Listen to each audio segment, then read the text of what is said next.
As soon as we adopted the ketogenic way of eating, in 2 or 3 weeks, my wife's condition improved significantly. Her brain fog and depressive conditions lifted. It's almost as if a light shone in her mind. And that egged us on. Yeah, it was about 10 or 11 years old, perhaps even a bit younger. I've had bouts of migraine and quite severe ones. I used to black out, and they were debilitating in the sense that I couldn't go to school. I'd lay down and just try to sleep them off for hours on end. And I took lots of painkillers. My IBS has now completely gone. My migraines stopped around the time I started adding meat to my diet. I still used to get headaches every now and then. But since going carnivore, they too have disappeared. My wife's menstrual cycles are back on track.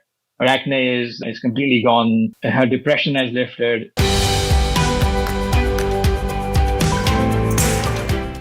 Good morning, everyone. Hopefully you guys can hear me. We have a success story here coming up in just a moment. I just want to remind you guys, we have actually 3 today. So we got a busy day. We got this one at 9, then we got one at 2, and then one also at 3 o'clock. In between, I'm going to go wrestle with people. But anyway, so hopefully I'll look better in this video than I will in the other ones. But anyway, we have, and I'm going to take a stab at how you say it, but Advait, how do you say your name? It's Advait. Advait. Okay. Thank you. Where are you from? I'm originally from India and now live in Germany, the south of Germany, near Munich. Okay, very nice. I think I'm going to Baden in November, which I know is south, but I don't know exactly relation to Munich, but I'm sure you do. It's a bit southwest. Yeah. Okay. Perfect. Thank you for being here. Appreciate it. And thanks for having me. I don't think Germany celebrates the 4th of July, but for us, it's a little holiday here for us. How long you grew up in India? So let me ask you, much of India has a vegetarian presence, as I'm sure you're familiar, and most of us are. Was that your background as well? Or what? I guess just tell us a little about your background and how you got to Germany. That's interesting. I'd be happy to. I grew up in a vegetarian family and a vegetarian dominant culture. So you're right. Quite right there.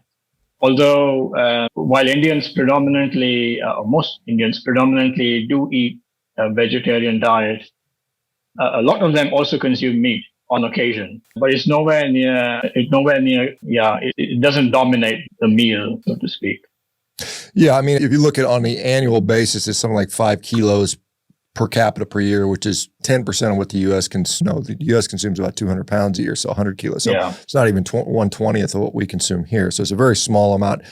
Irrespective if they're fully vegetarian or not, they still consume a very small amount, correct? But as with everything in the Indian context, because the country is so diverse with many cultures spread all across the geographies, there's quite a bit of variation depending on where one is and the cultural context. But where I grew up, I come from a culture that's predominantly vegetarian. Was that more in the north? I believe, isn't the north more the northern It's portion? Central West. Central West, okay. Yeah, I guess I hear most of the meat eaters tend to gravitate towards the south, if I'm not mistaken. But yeah, that's right. Okay, so you grew up in a vegetarian household, and what brought you to Germany? How long have you been in Germany? I've been here for a couple of years. I work as a data and AI consultant. And I moved for personal reasons. Actually, my wife was at the time doing a master's degree in Portugal. And I moved here to be close to her. She was doing it in Portugal? Yes. Okay, that's closer. Still a couple countries away. It's in the EU. Yeah, no, I get it. Yeah, I get it. Anyway, okay. Apparently, tell us your health journey. Was there a health journey that's involved here?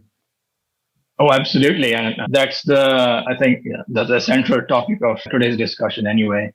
My health journey actually began with my wife's health journey, or rather, let's say, her debilitating health conditions. And this was back in middle of 2021, when after having spent a few months in Portugal, she was visiting India again for holidays. And she found that she had suddenly developed extreme food intolerances. And she was experiencing inflammation in the gut, had a massive acne flare-up.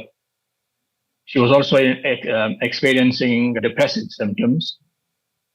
And we couldn't really understand why. And her menstrual cycle was starting to get off whack. And we visited a few gynecologists and also other doctors. but no one really was able to pinpoint the cause. We got comments like, or diagnoses like she potentially had some hormonal imbalances or too much stress in her life because of her studies or change of place or environment and so forth. And some medications were suggested which did not really help. And then between then and closer towards the end of 2021, when we had moved here to Germany, her condition progressively worsened. And in the interim, I also had done a diagnostic test, actually a full body metabolic test panel of tests. And I realized that I was diagnosed pre-diabetic. I had an HbA1c of at the time 6.2 or 6.3, I think. I had high triglycerides, very low vitamin B12 and vitamin D. For the B12, both my wife and I, we took injections to get our levels up. And we moved here to Germany a little bit concerned about our health. And then as my wife's condition worsened, we realized that we really needed to do something to get ourselves back on track. But it all came to a head in December of 2021 when my wife was almost ready to give up her studies because of her health issues. She could barely eat anything at all. At the time, we had thought we would give a vegan diet a try. She also suspected that something was wrong with the pancreas and all sorts of intense thoughts and emotions, like almost to the point of, say, her thinking she has pancreatic cancer. And we were both quite sad at the time because of all of this. And I dove into the health literature. And by then I was convinced that all of the lifestyle and dietary practices that we've had until then had no help, and there must be another way. And I chanced upon the ketogenic diet. And I was watching Eric Berg and Sten Ekberg's videos on YouTube at the time. And I also read through what must have been several tens of papers in a weekend. And I remember the exact date when we decided to adopt the ketogenic diet. It was 2 days before Christmas Eve of that year. And that's when our journey really began. So this was, I say our journey because this really was a shared experience. In 2 weeks, as soon as we adopted the ketogenic way of eating, in 2 or 3 weeks, my wife's condition improved significantly. I mean, her brain fog and depressive conditions lifted. It's almost as if a light shone in her mind, and that egged us on. And we decided to continue beyond those 3 weeks. Until then, we had thought we would just experiment, really. But we stuck to it. Today, here we are. We went through the whole gamut of experiences, going from having eating a vegetarian, low carb, and then ketogenic diet, and then now carnivore today after a year and a half. I'm interesting because you'd mentioned B12 deficiency and some other things, and then you thought maybe I'll do a vegan diet at some point. Was that seems a little counterintuitive? It seems like that's the opposite way you would go initially. But what compelled veganism? In Portugal, I was in Portugal not long ago, and it's definitely not a vegan country. There's a lot of... It isn't. And so at the time, we weren't really vegan, we were vegetarian. We tried the vegan diet primarily because, let me think. So it was mainly because we thought that dairy was causing our issues. We hadn't made up our minds, let's say, to start eating meat just yet at the time. And so the only option that remained was to remove dairy from our diet. Okay. Yeah, fair enough. I think, and that's one of the criticisms that a lot of the vegans will say when you talk about vegetarians, they'll say, look, they're still consuming eggs and dairy and things like that. And that's a true problem. And to be fair, for some people, those can be problematic. Now, you'd mentioned your wife's issues. Now, did you have some kind of health things going on, or is it just mostly focused on your wife? No, I've always had, let's say, a weak constitution growing up. I was a scrawny kid. Although at the time I thought I was quite energetic, let's put it this way. But I was still not, I was not muscular growing up until I started working out, doing weight training in my mid-teens. And in the few years that I was doing weight training regularly until my early 20s, I did put on quite a bit of muscle, but that was all because of supplements. Because even at the time I was vegetarian. But I remember when I was as young as, how was it? Yeah, it was about 10 or 11 years old, perhaps even a bit younger. I had bouts of migraine and quite severe ones. I used to black out, and they were debilitating in the sense that I couldn't go to school. I had to lay down and just try to sleep them off for hours on end. And I took lots of painkillers. Predominantly that was the cause of much pain for me growing up. And over time, I remember from my early teens onwards, I also developed DS, and that progressively worsened. Both the severity and the range of symptoms, they worsened. Those were my main issues, I would say. In addition to the overall feeling of being weak, so muscle weakness, just pain in my muscles potentially, but also aching shins. I don't know if that's a common symptom of nutritional deficiencies, but I think it is. If I used to exert myself a lot, then my shins used to ache. And then I used to get lower back pain a fair bit. I also had lots of acne. And then in about 2012, between 2010 and 2012, my IBS became so severe that for all of those 2 years, I was frequently having rectal bleeding. I used to burp a lot, so I had GERD as well. All of the host of symptoms that come with IBS, I had them all, let's say. Now, was this, a lot of this was back when you lived in India, or was this all in Germany, or both? When were you having these symptoms? No, this was back in India. And what, I guess, growing up there, the culture is, like I said, you said there's a vegetarian culture there. What are the thoughts are when you have these health issues, when you're feeling weak and you've got these digestive issues and all these things, skin issues and things going on? What are you being told is the problem? I'm just kind of wondering what the beliefs are around consuming meat, because obviously, as you mentioned, many folks there do consume meat, whether it's chicken or lamb or goat, and obviously beef is prohibited for large sections of the population. But what are you being told when you're having these health issues? What do they feel the problem is? Are there Indian doctors or other health providers that are saying this is what you're doing wrong and this is what you need to do to fix this? It's a complex, multi-layered issue, as you can imagine.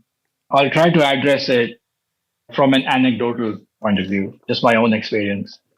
And then maybe we can talk about the broader context.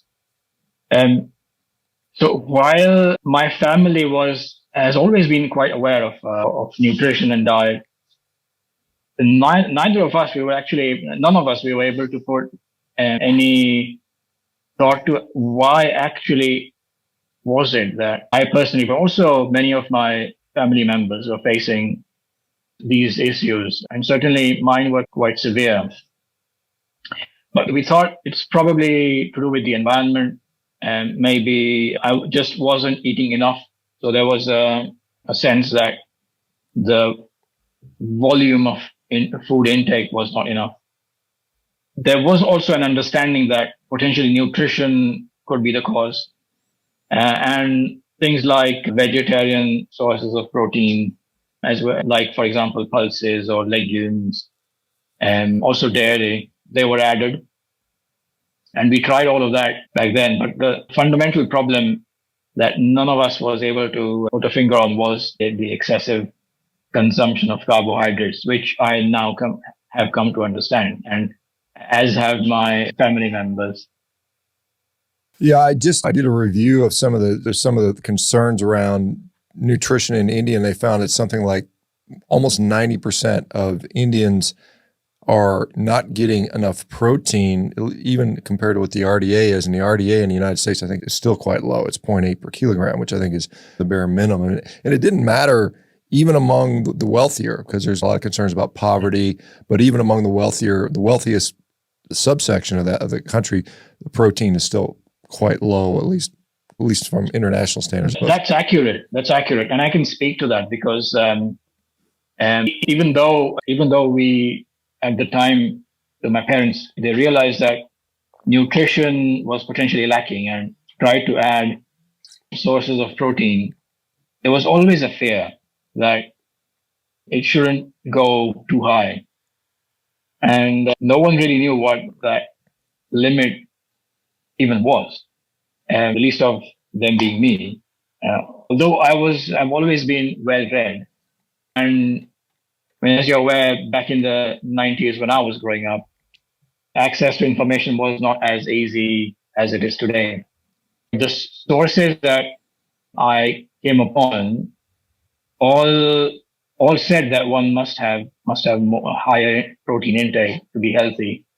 But again, I remember reading back then that even that was controversial. So even in let's say popular science, if we can call it that, the jury was still out,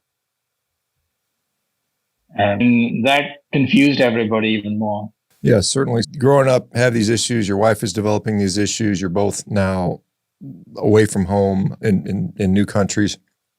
And you said you ran into some of the ketogenic stuff, Stan Ekberg and some of the other proponents of that, Eric Berg and so on and so forth. So how did you make that transition, and then how did you eventually end up on a more carnivorous approach? I'm interested to see how that occurred.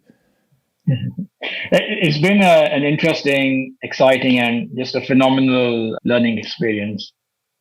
And completely just self-taught, let's say that way. Remember, I told you that we decided to stick to a ketogenic way of eating back in January of last year. We intuitively, after about 6-8 odd weeks, realized that we need to add in more nutrient-dense foods, and that we were facing a lack of protein in our diet. But we were still hesitant to start consuming meat. We did not really have any moral or ethical dilemma at the time, but we just thought that it might be difficult for our bodies to just adjust to meat consumption after so long, after having had a vegetarian or diet for so long. And so quite tentatively, we added in fish, mainly salmon, and eggs to our diet. And immediately, almost in a matter of days, we experienced a massive difference, a positive difference in the way we felt, the way our bodies had just changed overnight almost, it felt. And again, that egged us on to consume more and more of that stuff. And naturally, we automatically reduced our intake of plant foods. We were consuming quite a bit at the time, salads and sauerkraut and kimchi and that sort of thing. Also lots of nuts. And we were also drinking quote unquote green smoothies with a couple of fruit here and there, and trying to stay as low carb as possible. But indeed, there was significant amounts of plant matter in our diets. But the increased intake of seafood and eggs, that compensated for the reduction in intake of plant food. And we were just loving the experience of going through all of that. And ultimately, we realized that through our study and research at the time, that we need to add more protein and more diverse range of animal-based food, and primarily meat, to our diet. Which is when we started exploring other sources of information on YouTube. I actually did not come across your expositions on CarnivoreDiet, Shawn, until much later, but I'll come to that. And then I chanced upon Dr. Ken Berry's videos. And we then decided, my wife and I, to incorporate red meat into our diet. And we started off with lamb, seeing as it was more approachable from a socio-cultural context. So back in June, I think May or June must have been, we started eating lamb almost every other day. and mainly fatty cuts as well. You get that nice, the butterfly chop is what they call in the UK, but I think here they have a different name for it. In Germany, it's called lamb côtelette. And that was the start of our meat eating journey. And we didn't look back. Slowly over the next couple of months, we started adding beef and a bit of organs here and there. And then slowly we tapered off of our plant consumption after coming across your videos on YouTube. Also Dr. Anthony Shafee, and there were many other personalities that I started following at the time. And ultimately, we convinced ourselves of the value through our experience of going carnivore, which ultimately happened in late 2022, around October, November, I remember. And we've been off and on with the carnivore diet since then, mainly because my wife and I, we've been traveling quite a bit. So we've been mainly ketovore, but animal-based throughout, and interspersed with periods of being carnivore. Yeah, my assumption is your health has progressively gotten better and better the more you've shifted more towards animals and less from plant foods. Is that fair to say for both of you guys? That's accurate. My IBS has now completely gone. My migraines stopped around the time I started adding meat to my diet. I still used to get headaches every now and then, but since going carnivore, they too have disappeared. My wife's menstrual cycles are back on track. Her acne is completely gone. Her depression has lifted. We are now more aware and more sensitive to which foods affect us, to what degree and in what manner. And in general, also our mental state, the way my wife and I, we relate to each other, the way I relate to my work, that has also massively improved. There are just a whole host of benefits. And for the first time in my life, I've been able to put on lean muscle without any supplements, and I think more than what I used to put on back in the day when I was working out as a young adult. How did you personally experience this and growing up, maybe in India, you'd heard reasons why we shouldn't eat so much meat. It's unhealthy for us. It's bad for us. It gives us, I don't know what they're telling folks there. Here in the U.S., we don't want to eat red meat, particularly because heart disease, cancer, obesity, diabetes, we hear it on and on. But then when you actually try it, none of those things happen. And so did you question your upbringing or your faith or what you'd heard all along throughout most of your childhood and probably part of your adulthood? No question about that. This whole journey has been transformative. And this angle that you bring up, that of challenging one's beliefs, I think that I imagine that must be quite a big obstacle for me for others, as it was for me. Yeah, I remember introspecting quite a bit about all the issues that you raised. I'm still confused as to why those beliefs even exist. I mean, since being carnivore and not experiencing any of those bad health conditions or outcomes, I know now for a fact that there's something seriously wrong with our socio-cultural political frameworks. Yeah, it's my understanding that India wasn't always vegetarian. There was a time back, I don't know how many years it was, 1,000, some point where meat eating was more the norm, and there was a switch. And why that occurred, I don't know. You certainly probably have better insight than I do. But let me ask you, so now you're living in Germany. Have you communicated what you're doing with your family? Do they think you're just crazy, or do they see the difference in you? Or what has there been interactions with family, old friends, things like that have seen you maybe change over the years? Oh, absolutely. Early on, eyebrows were raised and questions were asked. It wasn't easy to communicate these lifestyle and dietary choices. But over time, my family certainly has seen the great health outcomes that my wife and we have experienced. Actually, my father had a heart attack back in 2020, late 2020, after having been an undiagnosed diabetic for what must have been years. And then he got an angioplasty done quite hastily because of his condition.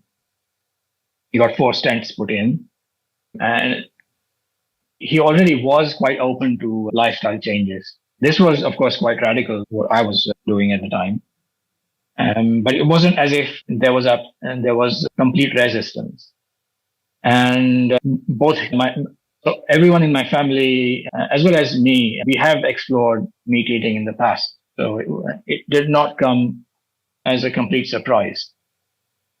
But then when my wife and I, we said that we are now actually fully carnivore or ketovore, that's when questions were raised. But ultimately, everybody came around. And actually now, my family also primarily eats meat. My mother, who had never touched even eggs, she now devours buffalo and lamb. She's still a bit hesitant to have that daily, but she loves it. We've all increased our fat intake massively, and my father's diabetes is now in remission. So he's seen benefits.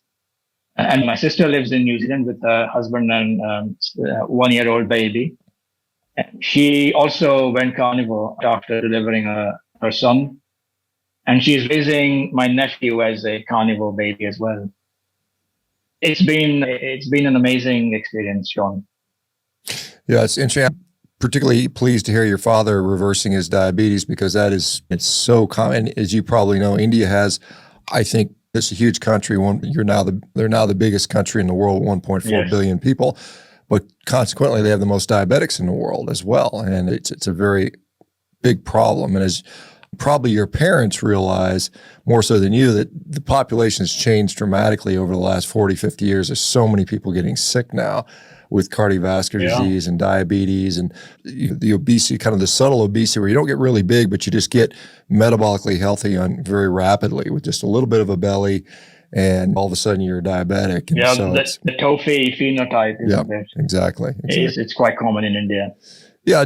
So let me ask you, because obviously you're in Germany now, India's, and I've actually run into now and met quite a few people in India that are now pursuing carnivore, which I thought was quite interesting. And I think there's a great potential for a lot of health benefits by doing that. And certainly you don't have to eat beef. You can certainly eat a lot of other animals, although that may be a little bit cost prohibitive for many people. But how is it in Germany? Is it challenging to source appropriate meat for you? Is it pretty easy? I know Germany is one of these countries that's trying to push its population more plant-based. We hear about that pretty aggressively, but are you having any difficulties sourcing meat where you're at? There are really no difficulties as such, but I must say that meat here too is quite expensive. So yeah, I always prioritize health over spending. Or rather saving. So to me, it's an investment. That's how I view it. Because what's the alternative, right? It's going back in a place that was quite dark in my experience. So I think I would rather spend money on good food than on medicines and just being debilitated. But I do feel the pinch. But I choose to spend, and I have access to all the meat that I like. And it has never been a real problem, to be honest. Although when I visit India, it's a bit more challenging, not the least because of the socio-cultural context. And meat is consumed quite frequently in various subcultures in India as well. So it's available. It's just that one has to go looking for it more than what one would be willing to, the effort one would be willing to put in. And then the weather is not ideal either to store meat.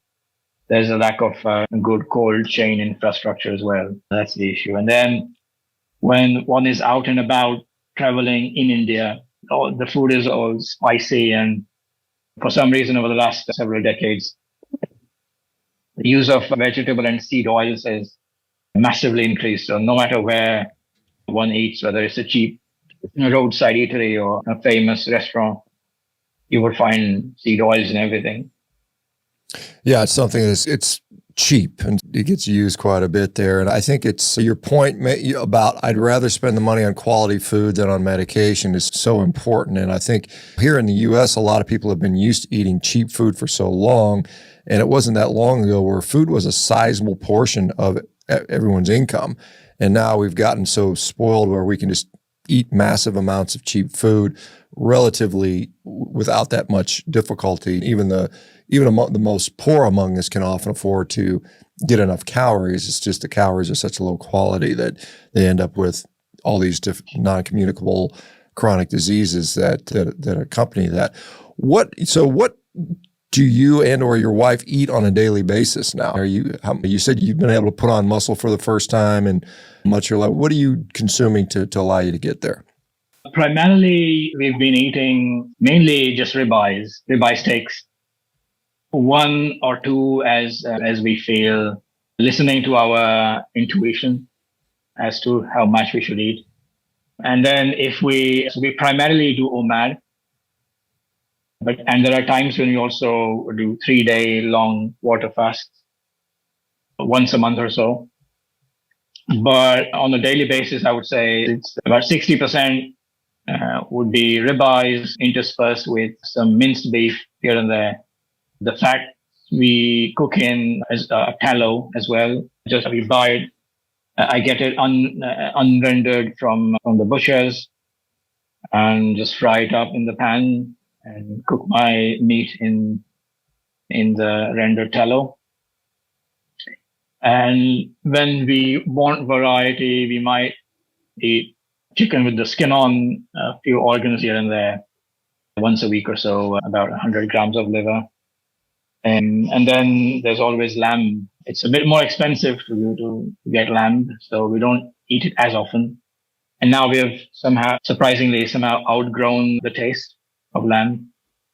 But yeah, we do enjoy it on occasion. When I lived in New Zealand, I had a lot of lamb, and I didn't like it for many years, but now I get it occasionally. I still quite enjoy it, but I personally prefer the taste of beef to lamb, but it's still quite a good one for me. You said that sometimes one meal a day, sometimes you're fasting. Do you have a particular goal right now as far as are you trying to get stronger, put on more muscle? Are you just trying to just stay healthy? What are your particular goals at this point? My personal health goal is the main goal is to be healthy. And then, so I view the muscle gain as a side benefit, and I'm enjoying it. I do weight training, but I don't lift heavy or definitely not as heavy as you, Shawn. But I'm just trying to maintain health, to be honest. And the fasts come into play mainly for their autophagy benefits. Although I know that the carnivore diet or the ketogenic diet is still a fasting mimicking diet, and I may not need to fast as much. But I'm still learning, and I'm still trying to see how all these levers affect my health. Yeah, certainly. And we're all continuing learning, myself included, in all of this. But so did you have any negatives? Has there been any negatives association with dropping all the healthy plants and fibers and all that? Has there been any negative consequences thus far that you've noticed? I think it's not so much as a negative, okay? There are times when, because of my job, I need to travel. And there are times when I do come across some plant material in my food when I'm out. And then it just gives me more digestive distress than what I would have had if I wasn't eating so clean. I think that's, just a side effect of being detoxed and being in a clean state, essentially. I think that's how I would say. Yeah. So mostly the other negative, if at all it is, oftentimes I do feel the monotony of this diet. But that's it. And I convince myself that it's for the greater good. Yeah. So convenience, and then obviously a relative lack of variety. I mean, there's obviously India is a great culture with all the different flavors and spices and things like that. And so you step away from that. It's interesting how your palate kind of changes, because I still, even as some people think, is how do you sit there and eat the same thing over and over again, a steak? Because I'm filling myself up with something, one, I enjoy, but two, it is so nutritionally satisfying for me that I don't feel like I need to seek, because a lot of times when you're on this mixed diet, even though you have all this variety, you're constantly reaching out for something else, because I don't think you're nutritionally getting everything you need in many cases. And so you're always seeking to trying to find something different. You want something different because you're just not hitting those nutritional needs. And whereas with carnivore, I think in many cases you're well covering your nutritional needs, or at least that seems to be the perception there. What do you think as far as India as a whole, because we talk about a broader context, do you think there's any chance that the country will veer away from its current course of seed oils and just heavy vegetarian-based diet? Or do you think there's ever a chance that you might see a shift in either segments of the population or the population in general? And I said this earlier, it's a complex, multi-layered issue, Shawn. And in a culture, a country, and a population as diverse as India, it's anybody's guess. But as I've been on this journey, I've encountered people who have started to, let's say, awaken, as did I and my wife. I believe change will be slow, and that it will begin from the level of the individual.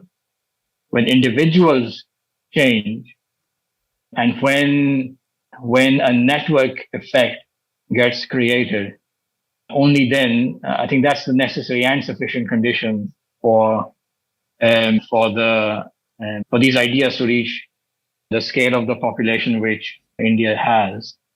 And it's interesting you bring that up and that we're talking about this, because just a couple of weeks ago, my wife and I, we started our own Instagram and YouTube channel to contribute our part, to share our story and learnings, so that people who need motivation or who may relate to our experience have at least one resource.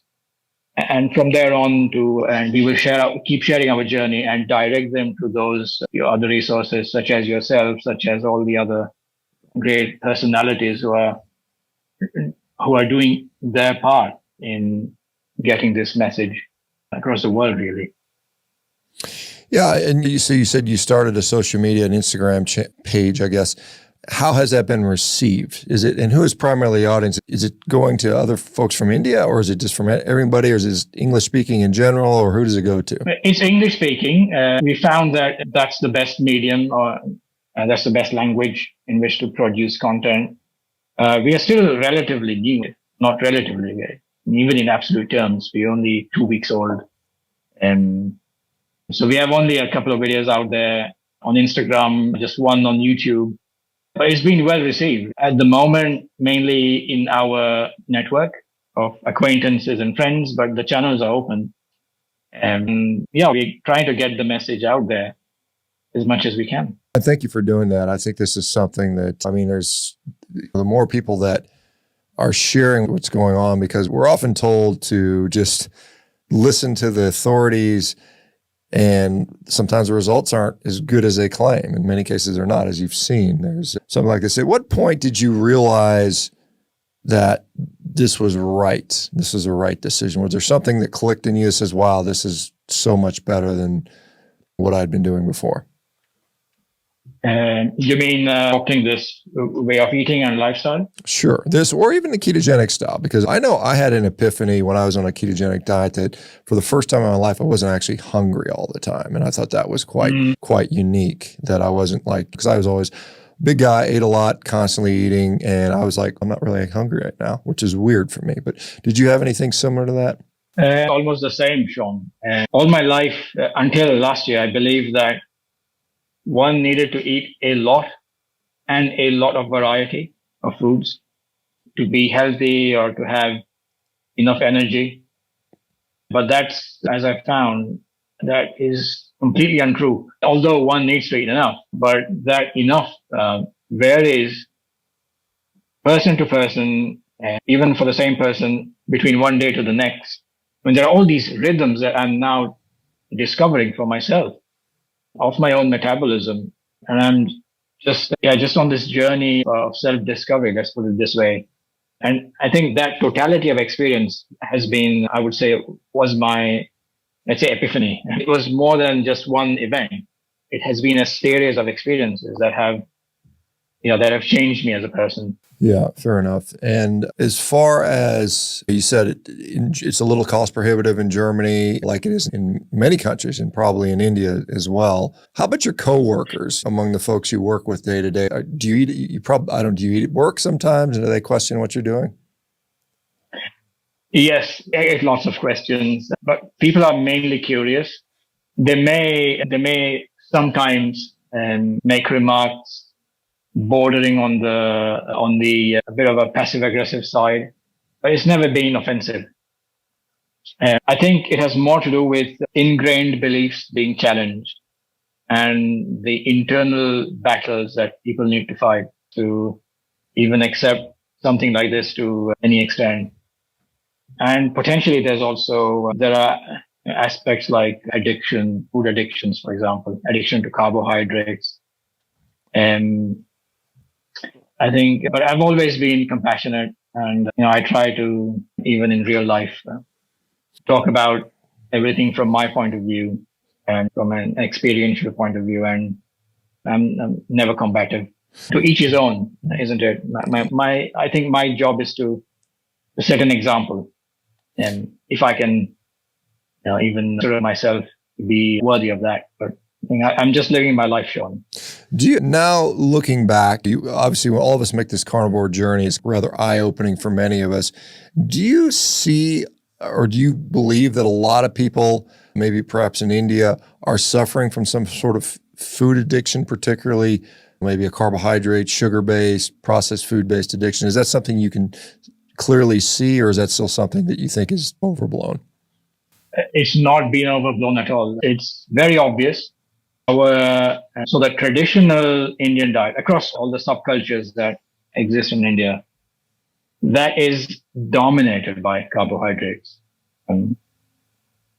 I would even put it to be almost 70-80% carbohydrate dominated.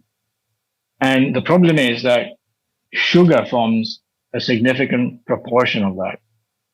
Combine that with frequent meals, and one has a recipe for a public health disaster. And I remember back when, and as late as 3 years ago, I used to wake up, have my cup of tea with a slice of toast and some traditional Indian breakfast snack. Everything was organic, by the way. Everything was clean sources of food. But nonetheless, it was all carbohydrate dominated. There was sugar in my coffee and my teas. And then only a few hours from that first meal in the morning, I would have a lunch of rice and lentils and a little bit of maybe paneer, which is the hung curd, fresh cheese made out of hung curd, and with maybe some sugary dessert as an accompaniment. Then I used to have a coffee and some snack a couple of hours after that in the late afternoon. Again, all carbohydrates mainly. And by late evening, it was time for dinner. Again, the same stuff. Yes. So I used to have anywhere between 4 or 6 meals a day. Okay, and now you're down to 1, maybe 2 meals a day often. Yeah. So it's interesting how you do that. And I think in a lot of cultures, the meal or multiple meals are very socially important. And so it's people get together, they eat, and they repeat that all day long, it seems like. And they're often eating. But I've experienced that it's not just a problem in India. Almost everywhere in Europe that I've been, Germany included, and the frequency of meals is far more than what's ideal. And that, again, points to some addictive behaviors in society. And the industrial and processed food culture is not doing anything to help that, and much worse, in fact. And I've been traveling around quite a bit lately. I've been to Spain, Italy, Portugal, all of Western Europe. to Greece and Turkey, in the southern Mediterranean region, as well as Italy, and everywhere I've been, it's just food is such a social phenomenon that people just tend to consume and consume. And here I am, a carnivore, walking around as a tourist, of course, but seeing all these people just shoving unhealthy food, potentially could be clean, could be organic, but unhealthy nonetheless. And I think somewhere as a society, almost globally even, we've gone terribly wrong. Certainly, yeah. And it is, it's like we have, because a lot of the social aspects of eating has nothing to do with nutrition. So we just eat out of entertainment more than anything. And that obviously has negative consequences in our health in many cases. It's not that you can't eat meat in a social way. People gather together for cookouts, barbecues for, millennia, I'm sure. Let me say, so we've just got a couple minutes left. Is there anything else you'd like to share before we go? And thank you for being here again. From a practical point of view, and I'm just actually going through the questions. Thank you, Charlie, for your nice words. There was one question I missed early on. I just saw it flash by. Someone asked whether my wife eats eggs. My wife loves eggs. I love them too. But we found that potentially we have a problem with eggs. I haven't managed to put a finger on whether that's actually true. And again, as I said, I'm on a learning journey, and there have been periods where eggs haven't affected anything negatively, but there have been instances where I do suspect that is not the case, and there is an issue. And so potentially there are foods at certain times in one's life, periods of, I don't know what to do with what, but there's some potentially randomness. I hope not. And I hope I can find out what the issues are. But we found that we need to really adopt an elimination approach to dial down on our food sensitivities. That's one point. So I would say what I would like to share underlining all of this is that one must experiment and learn and have an open mind. The second thing is potentially the carnivore way of eating needs to be handled a little bit differently for females based on their hormonal cycles. And this is an area where my wife and I were still doing a lot of research, trying to experiment with our diets. And we still don't have anything concrete to share, but this one issue that we experienced recently was that my wife's the last period got delayed by 2 weeks either because she hadn't eaten enough or she just did not consume enough, or rather did not consume fat and protein in the right ratio.